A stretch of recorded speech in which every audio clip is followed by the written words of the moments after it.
I thought, I mean, it was rather one of those, you know, synchronistic experiences.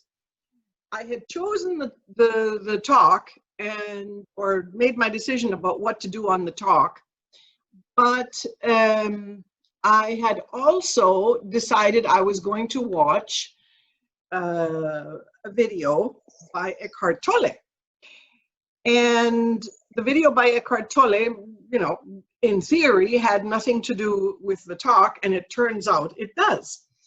So the talk that I chose is one that, you know, I had done in the past when we've had our meetings here in the house. And the title of it is Your Life as a Metaphor. So the lotus emerging from the mud, you obviously being the lotus, and that expression of no mud, no lotus. I'm sure you're familiar with it from Thich Nhat Hanh. He wrote a book about it, but even if you didn't read the book, I'm sure you are familiar with the idea that the beauty of the lotus flower is only ever going to, you know, come up thanks to the mud. Without the mud, the lotus flower will never blossom, will never come up, will never emerge. And using it as a metaphor for our own lives is wonderful, I think. And in that book that he wrote, or maybe also in articles, I've read it in many different places, that he writes things and he has talks, although his talks are a little bit difficult to understand because of his very strong Vietnamese accent. But at any rate, just a few words from the book. He writes, "The secret to happiness is to acknowledge and transform suffering, not to run away from it." And then, as I say, I hadn't even read my notes from this particular talk, and I went to listen to the Eckhart Tolle thing, and and it's a very new one that he's just put out now, and lo and behold, he's talking about this aspect of, we all know that suffering is useful and that suffering can help us grow. But the place where both of these men are converging in what they say, and this was such an interesting synchronicity for the talk today, the place where they both converge is where they say that unless you use the suffering deliberately in order to grow, in order to become present, in order to become mindful, you'll never get to that next place, which is the happiness place. And, you know, it's not something we haven't talked about already, but the fact that they both put it in almost the same words, almost as if one was copying from the other, and I'm sure they don't do that, you know, that this is not what their work is about. It is simply that they are talking about things that we can find in Buddhism, we can find in the Bible, and we can find in so many other, not only religions, but also some kind of mystical philosophies and so on. And so the idea, again, as I say, is using the suffering in order to come to a place of happiness. But what happens? If you want to use the suffering, you first have to be willing to go through it. So let's say your suffering is something quite simple, such as, I feel really anxious today. There's not a great deal of suffering there, is there? It's just, I feel really anxious today. I can't even tell you why I feel anxious today. Or maybe I had a little disagreeable, you know, a conversation with somebody, and even though it wasn't a biggie, it left me a little bit with this anxious feeling at the pit of my stomach. So, you know, I could go and find myself a book to read, which, by the way, is a wonderful one, this one, An Introduction to Zen Buddhism, which I'm rereading. Or I can find myself another book, which is The Denial of Death, which is a really old one, but very good. Anyway, I can find myself a book, or a beach novel, or a series on TV, or I can go to the fridge and have a lovely piece of cake, assuming I eat cake.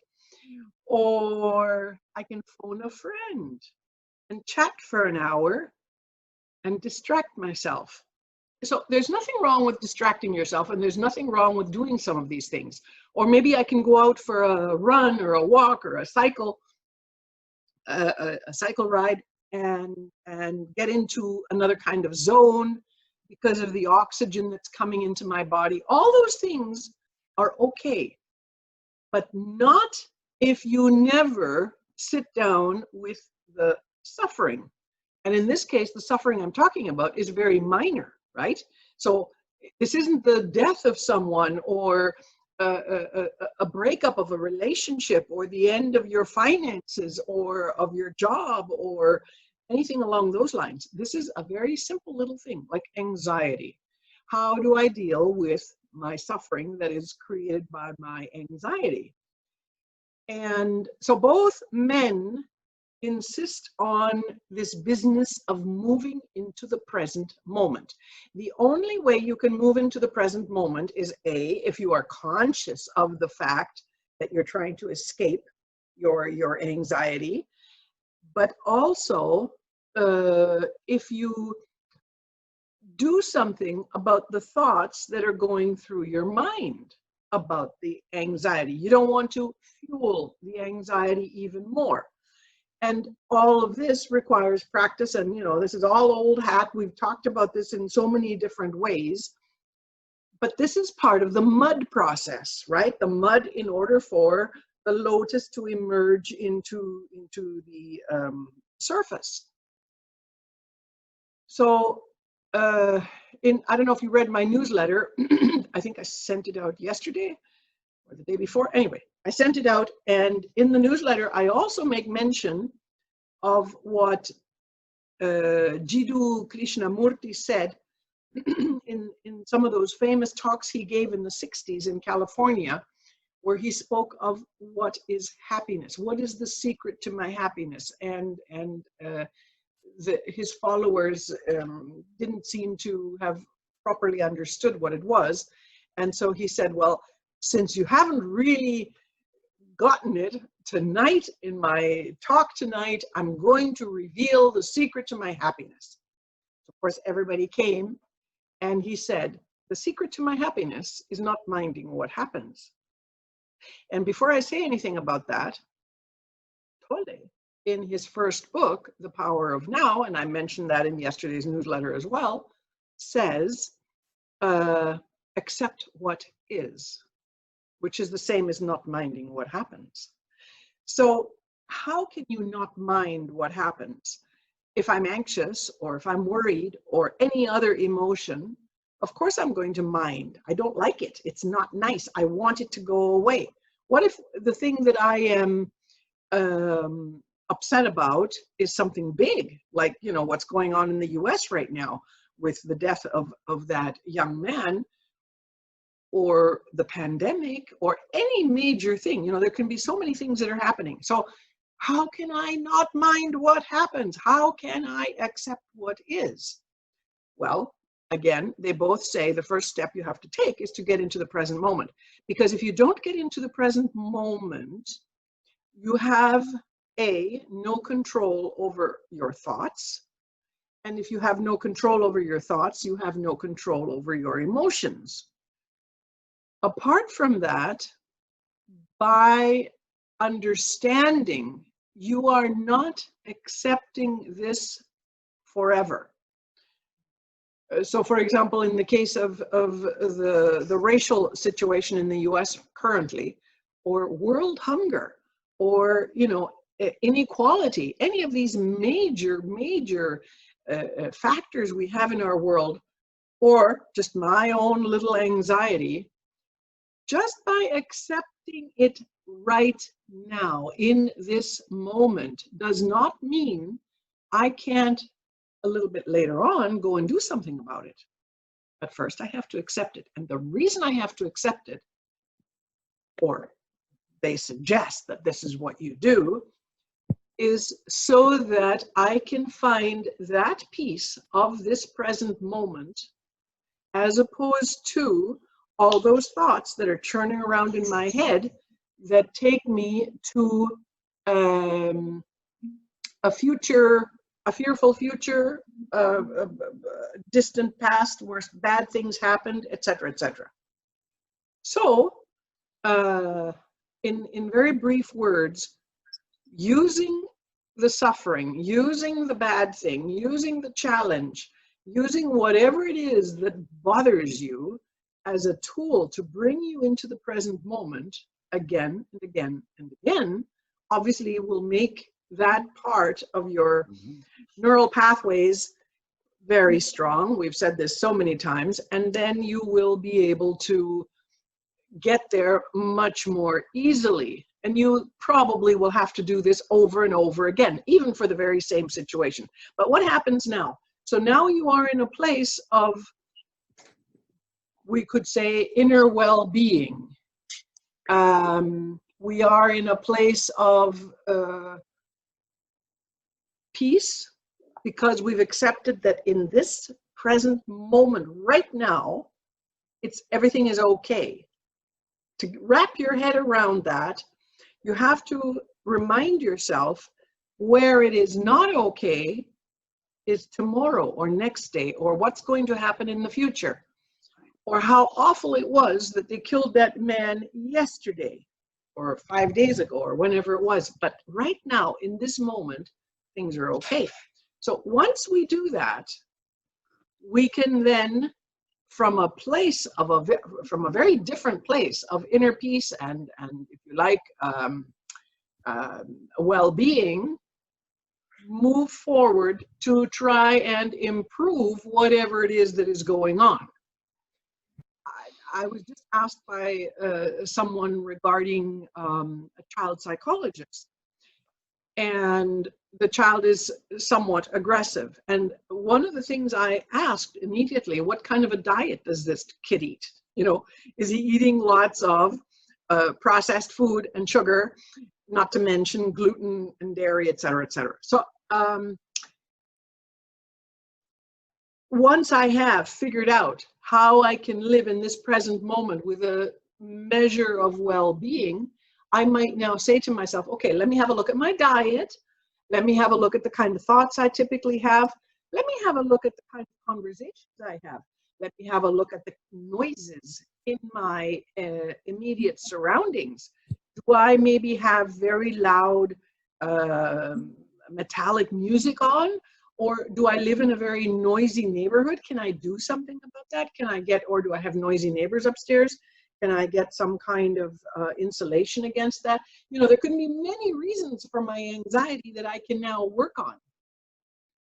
But first, I have to bring myself to this inner place of peace and a measure of of well-being. But now, going back to the mud and the lotus. So Thich Nhat Hanh says that it is because suffering can feel so bad that we try to run away from it, or covering it up by doing something else. You know, consuming, we can consume this way, or we can go out and spend some money and consume that way. But that is the distraction I was talking about earlier. But unless we're able to face the suffering, we can't be present and available to life. And we will continually be running away from that thing that is causing us to suffer in our thoughts, because it's basically the thoughts. You remove the thoughts, you're no longer suffering. So the trick to dealing with your thoughts, we've talked about on dozens and dozens of occasions. And you can go back and read some of the stuff, or if you have, you know, my book, Rewiring the Soul, there's a chapter in there on that. But I've written many articles about it in the blog and so on. But the main element is come to the present, because when you are in the present, you become conscious 100% of what it is you are thinking, and then you can do something about it. Now, remember, it's not about pretending the thing isn't there. So I've given you the example, if I've just lost my job and my challenge, my suffering right now is, how on earth am I going to get to the end of the month. How will I pay for my children's school? I can't wish that thought away. I can't pretend that that thought doesn't exist. So that's why we have to acknowledge this is what is. First of all, I have to accept what is, as opposed to try and fight against it in my head. Accepting what is, or in Krishnamurti's words, not minding what happens, finding that peaceful space inside, then I can do something about it. And, there are many different ways of looking at that. So if we can't be present and available to life, Thich Nhat Hanh says, happiness will continue to elude us. And so in the book that he wrote, No Mud, No Lotus, he talks about the practice of stopping, mindful breathing, and deep concentration, which can generate this energy of mindfulness in your daily lives. Tolle says it in a very similar way in that video I happen to be watching today. But, going back now to the image of the lotus, when it's still in the mud, you don't know it's there. You can't see it. And when you or I or any of us is in the process of being inside the deep suffering or the mud or whatever situation is going on in our lives, of course we can't, can't see the process of transformation that is taking place. But there is a monumental process of perfection that happens if you put your head to doing the kind of thing we're talking about today, so that you can eventually come up to the surface in this transformed state. Does that mean you're going to be perfect? Not really, especially not at the beginning. And there was somebody at some point in my life when I prepared this talk for the very first time that told me that they found it very hard to understand that I could behave a certain way, whatever it was that they disagreed with, given that I'm always, writing about such spiritual things and putting stuff on Facebook about spiritual things and on my blogs and blah, blah, blah. And when they said that to me, I said, well, but I'm all I am is a work in progress. No way do I believe that I am anywhere near this perfected state where A, I don't make mistakes, B, I don't do stuff that others may not consider good or whatever. So that, when that happened, it made me think about it quite a bit, because of course, just because somebody does the kind of work I do doesn't mean that I could actually already have achieved that level of perfection, as opposed to being a work in progress. Just like a doctor, what doctor do you know who is in perfect health, who doesn't have one single thing wrong with him? Or what plumber do you know that doesn't ever have a leaking faucet? Or what lawyer do you know that does everything 100% according to the law? Maybe, the only thing he ever does is speed a little bit when he's out on the freeway. But my point is, none of us is in this process of learning perfect. And probably the day we die, we won't be perfect, but that doesn't matter. Part of our lotus self will already have emerged. And the more we're capable of helping ourselves emerge by doing these things and by helping ourselves transform, the more we will have achieved a level of peace and well-being, higher energetic frequency than without. And there's a very interesting thing that you have to think about.